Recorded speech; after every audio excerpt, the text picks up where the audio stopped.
तो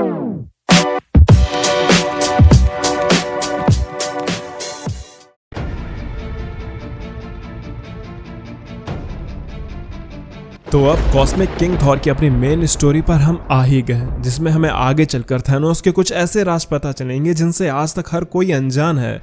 और अब क्योंकि थॉर एसगार्ड का ऑल फादर बन चुका है तो उसे भी एसगार्ड के कई राज के बारे में पता चलेगा। और क्या पता हमें ये भी पता चले कि हल्क के आर्मर में चमकने वाली 2 आंखें किसकी थीं और ये वैलहल्ला से सारे एसगार्डियन सोल्स कहाँ चली गईं। तो इतने सारे मिस्ट्रीज को जानने के लिए क्या आप इतने एक्साइटेड हो कि 1000 लाइक्स कर सको? थॉर हाल ही में एसगार्ड का ऑल फादर बन चुका है। ये खिताब उसे तब मिला जब थॉर का सामना मैंगॉक की रेस से भरे म्योनिर से हुआ।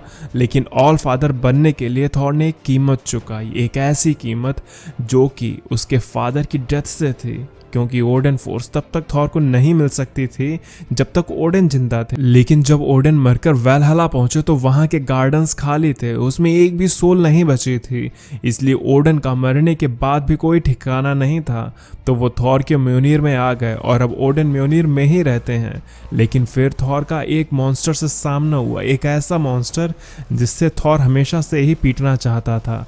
लेकिन थॉर हल्क के गामा बॉम्ब की वजह से हल्क बन गया और तब जाकर थॉर को हल्क की असली सच्चाई पता चली कि हल्क कितना ज्यादा सफर करता है। इसलिए उसने हल्क को जाने दिया और टोनी को यही बताया कि हल्क अब मर चुका है। तो गाइज, अगर आप में से कोई व्यूअर ऐसा है जिसने ये पिछली स्टोरीज नहीं देखी हैं तो मेरे चैनल से जाकर देख सकता है। और अगर स्टोरीज मिलने में दिक्कत फील हो तो कमेंट कर देना, मैं लिंक प्रोवाइड करा दूंगा। फिर चाहे आप किसी भी दिन, महीने या साल में वीडियो को देख रहे हो, आप बेझिझक कमेंट कर सकते हो, मैं आपको रिप्लाई जरूर दूंगा। तो अब आगे।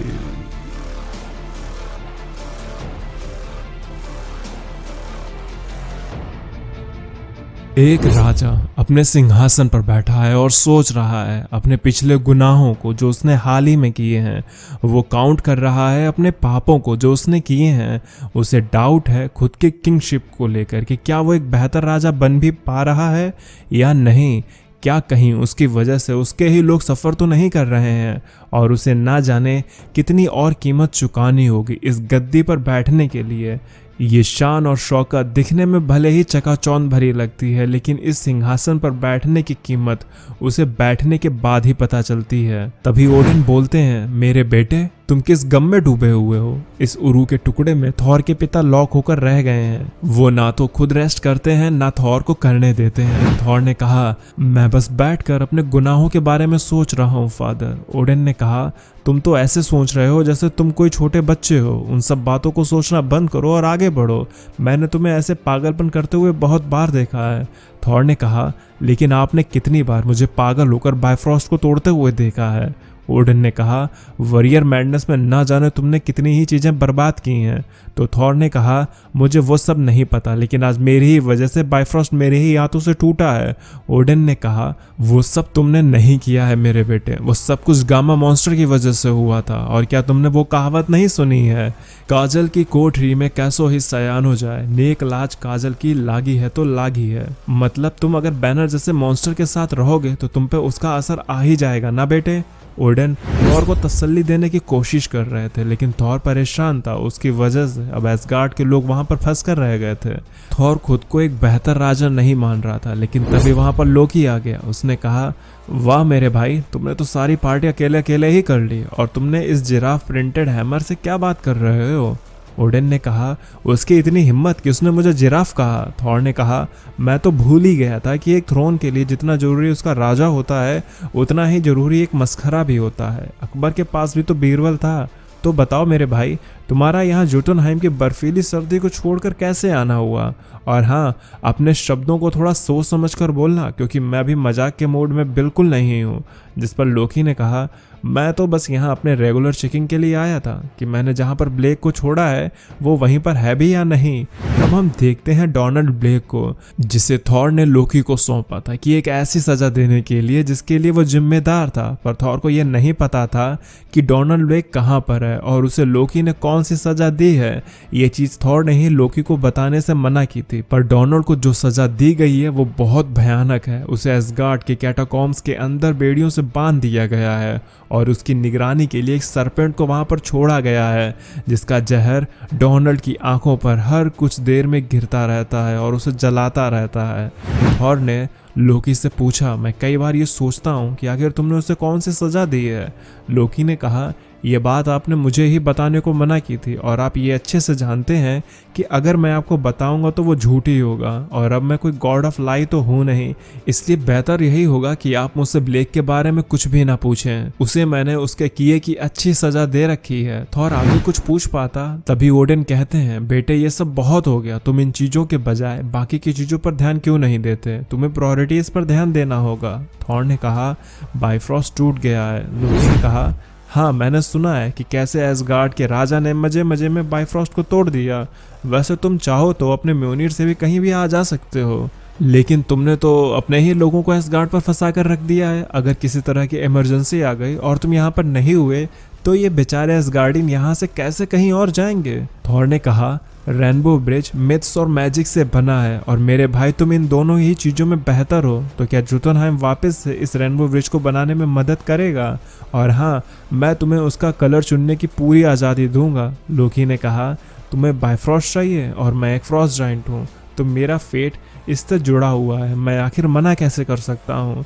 फिर कुछ घंटों बाद लोकी ने टूटे हुए बाइफ्रॉस्ट को देखते हुए कहा, मुझे इस प्रपोजल को एक्सेप्ट करने से पहले सोच लेना चाहिए था, इसकी हालत तो बहुत ख़राब है। सिफ ने कहा, मैंने आपसे पहले ही कहा था थॉर कि लोकी हमारी इन सब में कोई मदद नहीं कर सकता, हमें इससे भी बड़े मैजिशियन की ज़रूरत है, ये काम अब डॉक्टर स्ट्रेंज ही कर सकते हैं। तो लोकी ने कहा, वो ये काम कर तो सकते हैं बट तब जब वो जिंदा होते, स्ट्रेंज अब मर चुके हैं। और जैसा कि मैं ये देख पा रहा हूँ कि ये ब्रिज भले ही टूट चुका है लेकिन इसको बनाने में इस्तेमाल हुआ मैजिक, उसका एसेंस अभी भी यहीं पर मौजूद है, बस ज़रूरत है तो उन ब्लॉक्स को फिर से जोड़ने की, लेकिन इसके लिए मुझे कुछ महीने या फिर कुछ हजार साल भी लग सकते हैं।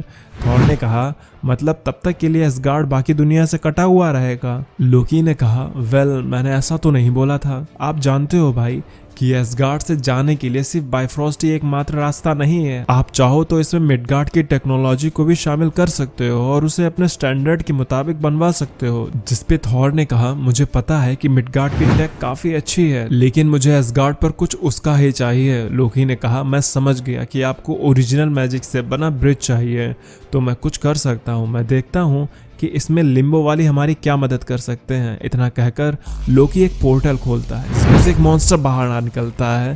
थॉर ने कहा, तुमने क्या खोला है? लोकी ने कहा, मैंने तो बस एक पोर्टल खोला था और कुछ नहीं। तभी वो मॉन्स्टर लोकी को दूर फेंक देता है। थॉर उस मॉन्स्टर को पहचान जाता है। उसने कहा, ये एगोर है, मैंने इसके बारे में अफवाह सुनी थी कि इसने कार्नेज के साथ कुछ तो किया है, पर इसके चेहरे से अगर ये चिपचिपाहट हटे तो मैं जान सकूंगा कि इसके पीछे आखिर है कौन। फिर तभी वो डीमन अपने चेहरे से कोई चिपचिपी चीज़ हटाने लगता है। तो थॉर कहता है, मैं इसे पहचान गया, ये डार्कऑथ है, ये डेथ डीमन है। सिफ ने कहा, क्या आप इसे जानते हो? थॉर ने कहा, मैंने इससे काफ़ी समय पहले फाइट की थी, तब इसे मेफिस्टो ने वश में कर लिया था, बाद में इसे डॉक्टर डूम ने अपने कंट्रोल में किया और इसकी हड्डियों में मौजूद मिस्टिकल प्रोमीथियम का इस्तेमाल करके इसे मॉन्स्टर जैसा बना दिए है। ये हेल में रहने वाला क्रिएचर है जिसकी प्रोमीथियम हड्डियों में अनोखा जादू पाया जाता है, पर हर बार लोग इसका गलत इस्तेमाल ही करते हैं। फिर तभी डार्कऑथ अपने मुंह से फायर ब्लास्ट करता है जिससे वहाँ बड़ा धमाका होता है और डार्कऑथ वहाँ से उड़ जाता है। थॉर कहता है, इसका हमला तो पहले से भी काफ़ी शक्तिशाली हो गया है। लोकी ने कहा, आप बोल तो ऐसे रहे हो भाई जैसे आपको 2nd डिग्री बर्न हुआ है। थॉर ने कहा, मैंने इससे पहले भी कई जख्मों को हील किया है, पर इस बार इसकी फायर में कोई अलग बात है। मुझे बस डार्कऑथ पर यह सोचकर तरस आ रहा है कि अब इसका ना जाने कौन गलत इस्तेमाल कर रहा है। लेकिन तभी वहाँ डार्कऑथ का पड़ा ब्लड किसी तरह का शेप लेने लगता है। ये वैनम था, यानी कि एडी ब्रॉक, जो कि किंग इन ब्लैक बन चुका है। अगर आपको ये कंप्लीट स्टोरी देखनी है तो आप मेरे चैनल से किंग इन ब्लैक की प्लेलिस्ट को चेक कर सकते हैं। वैनम ने कहा, मैं क्लिंटार से होकर गुजर रहा था कि रास्ते में मुझे ये मिल गया और हम दोनों के पीछे ही पोर्टल खुला और अब मैं यहाँ आ गया हूँ। वैसे थॉर, मुझे तुमसे मिलकर अच्छा लगा। वहीं डार्कऑथ उछलते हुए एसगार्ड के ग्राउंड में पहुँच चुका था जहाँ पर वो वरियर फोल पर हमला करने ही वाला होता है कि तभी उसे म्योनिर हिट करता है। और ने कहा, मैं जानता हूँ डार्कऑथ, तुम्हारे अंदर अभी भी डेसमंड मौजूद है। तो अगर वो मुझे सुन रहा है, मैं यही कहूँगा कि वो ये जो कुछ भी कर रहा है उसे बंद कर दे। वेनम ने कहा, वैसे इन सबके पीछे बेडलम का बेटा है। थॉर ने पूछा, ये बेडलम कौन है? वेनम ने कहा कि उसका एक और बेटा है जो कि एक तरह से किंग इन ब्लैक का अल्टरनेटिव है, ये उसी की औलाद है। तो लोकी ने कहा, तो फिर तुम क्या हो, एक प्रिंस इन ब्लैक? जिस पर वेनम ने कहा, फिलहाल मैं अभी भी सिम्बियोट को कंट्रोल कर सकता हूँ, तो टेक्निकली मैं अभी भी किंग इन ब्लैक ही हूँ, ना कि कोई प्रिंस इन ब्लैक हूँ। थॉर समझ चुका था कि कुछ तो है जो कि वेनम उसे नहीं बता रहा है, वो कुछ छुपा रहा है थॉर से। वेनम डैरकॉथ पर हमला कर देता है, लेकिन तभी डैरकॉथ भी वेनम के सिर पर हाथ रखकर उसे जलाने लगता है। तो थॉर वेनम को बचाने के लिए वहां एक थंडर स्ट्राइक करता है, जिससे वेनम तो बच जाता है, लेकिन डैरकॉथ म्योनीर को देखकर कुछ सोचने लगता है। वेनम ने कहा, ये बस एक नया पैदा हुआ बच्चा है, शायद बेडलम को इसके प्रोमेथियम वोन से कुछ तो काम है, पर मैं बता दूं कि ये बच्चा बस अपने आसपास की चीजों को देखकर उन्हें ऑब्जर्व कर उससे ही सीख रहा है, इसलिए अब तुम कुछ भी ऐसा मत करना कि ये तुमसे कुछ सीख सके थॉर। लेकिन थॉर कुछ देखकर हैरान रह जाता है। ओडिन भी देखकर कहते हैं, बेटे तुम्हारा तो पता नहीं, पर मैं इस लाल वाले को देखकर डर महसूस कर रहा हूँ। तब हम देखते हैं कि डेसमंड ने थॉर के जैसा ही एक म्योनीर बना लिया है, जो कि उसकी प्रोमेथियम बोन से बना हुआ वेपन है। ऐसा कहा जाता है कि ये प्रोमेथियम हेल में पाए जाने वाले जीव की हड्डियों में मिलता है, जो कि बहुत ही मैजिकल और बहुत स्ट्रॉन्ग मेटल होता है। तो अब क्या म्योनीर इसके सामने टिक पाएगा? जानने के लिए बने रहे कॉमिक्स कम्युनिटी यूट्यूब चैनल पर।